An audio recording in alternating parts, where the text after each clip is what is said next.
Hey friends, welcome to What the Heck? Christian things you've often wondered about but never asked about. My name is Jason Collins and I'll be hosting this episode today. This is episode 5 and it's going to be a little different than we've done with What the Heck in the past. Instead of teaching a biblical principle or maybe something about the Christian faith or our worship, in this episode I want to teach you about what to expect when you come back to church. Because we're reopening our church for public worship on Sunday, May the 31st, which is Pentecost Sunday, the birthday of the church. So if you're going to worship with St. Paul's Church, this is what you'll need to know so you'll know what to expect. So first of all, our reopening plan is guided by Scripture. And in 1 Peter chapter 2, verse 17, the Bible tells us to honor everyone, love the brotherhood, fear God, and honor the authorities. And so that's what this plan seeks to do. We want to honor everyone, and we want to love the brotherhood, which is the church, our church family. We want to fear God, which means to worship Him, to revere Him. And then we want to honor the authorities, because we still have some social distancing protocols that we're required by our bishop and the Center for Disease Control to follow. And so we want to honor the authorities as we try to reopen the church for public worship. So several things you'll need to know about when you come back to church. First of all, instead of 2 services on Sunday morning, we're going to offer 3 inside the church and 1 online. So at 7:45 we'll have our normal, quiet, contemplative 7:45 service. Then at 9 o'clock we're going to have a new service, and this is geared more towards children because we're not allowed to have Sunday school and nursery at this time. So this service is going to be kid friendly. It's going to be short to hold children's attention spans. It's going to be fun. It's going to be active. There's going to be a brief sermon with a lesson that goes along with it, and then an activity for families to take home so parents and grandparents can reinforce with their children and grandchildren what they've learned in church. It's going to be a lot of fun music, lots of excitement, so look forward to that service. Then our 10 o'clock service will continue after that, and that will be our typical normal 10 o'clock service with liturgy and some music and communion. All of our services will be shortened slightly just so we can move people out of each service, and then we'll have teams that will be cleaning surfaces inside the church between each service.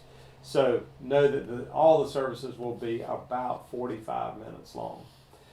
So here's some things that you will expect to see when you come to church. First of all, masks must be worn inside the church building.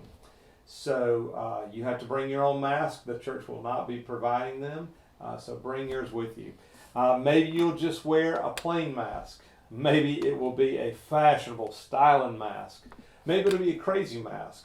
Whatever it is, it's not ideal, but it's something we can have fun with. So wear a mask when you come to church.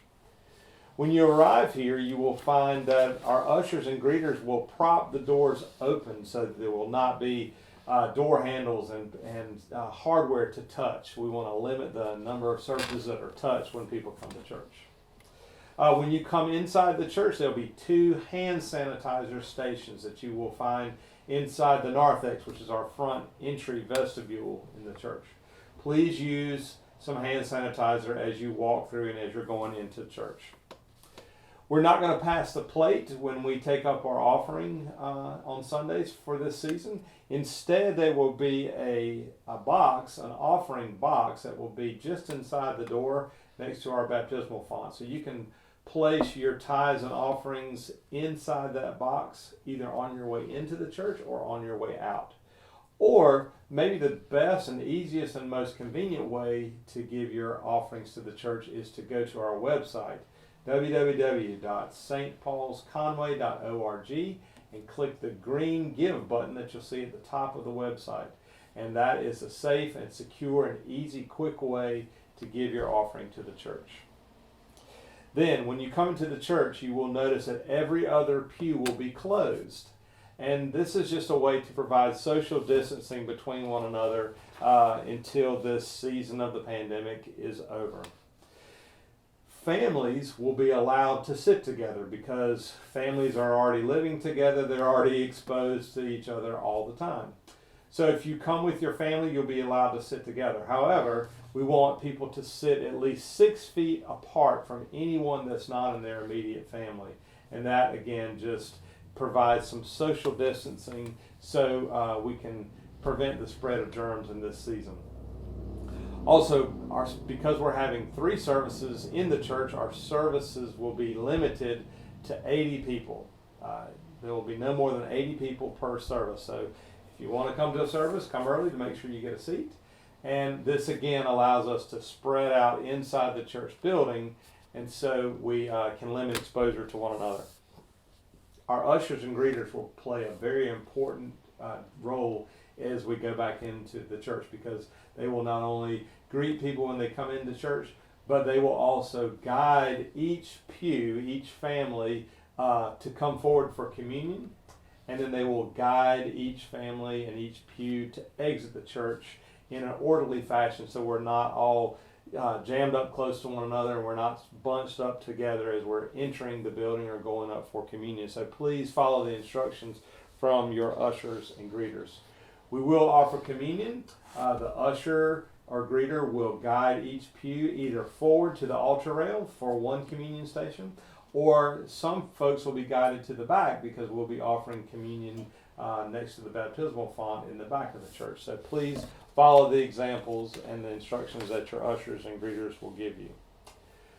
The services will be shorter than usual because in between each service we'll have a team of volunteers that will be using some special equipment and some cloths to clean the church, and they're going to clean the surfaces that people normally touch when they come inside our church.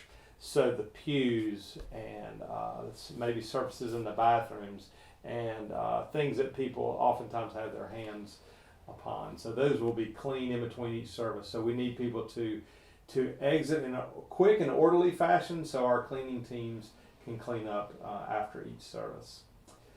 Again, if you don't feel well, please know that you're allowed to stay home, and we will offer a 4th service that will be online on our website and our YouTube channel. So you'll have a 7:45 service, a 9 o'clock service, and a 10 o'clock service that you can attend live. Or you can watch the 10 o'clock service at 10, or it'll be aired again on our website and our YouTube channel at 5:30 p.m. on Sunday afternoons. So if you don't feel well, please stay home. Please watch our service online. If you are older than 65 years old, please know that the Center for Disease Control says that you may be more susceptible to the coronavirus than someone younger than you. So you're going to have to prayerfully decide whether you come back to church right now or whether you stay home and watch it online. Whichever way you choose, we'll honor that decision, but just know that an online service is available if you don't feel comfortable coming back to church just yet. The thing for us all to remember is none of this is perfect and this is not ideal. We'd rather not do this at all. However, I do think it's important for us to be able to come back together and worship. And so we're going to follow these guidelines, knowing that these guidelines are only in place temporarily, and soon this will pass and life will return back to a little sense of normalcy. But in the meantime, we can do just about anything through Christ who strengthens us, and also knowing that these protocols are temporary. So some of you may think that these guidelines are too strict and that this is ridiculous. We should just come back to church and worship as we always do. And if you feel that way, I understand. And I understand where you are. There are going to be others that don't feel comfortable coming back to church, and they think maybe these guidelines are too lenient. If you find yourself in that camp, I understand that too. That's why we're offering a variety of choices so people, no matter where they are, they can have a chance to worship with us here at St. Paul's Church. Know this is temporary, and know that I can't wait for us to all be back together and worshiping in our church as normal. And in the meantime, these were the protocols that we'll follow. You should have received an email and a letter in the mail from me, and you may have received a phone message, and you may have seen a video online like this explaining our service.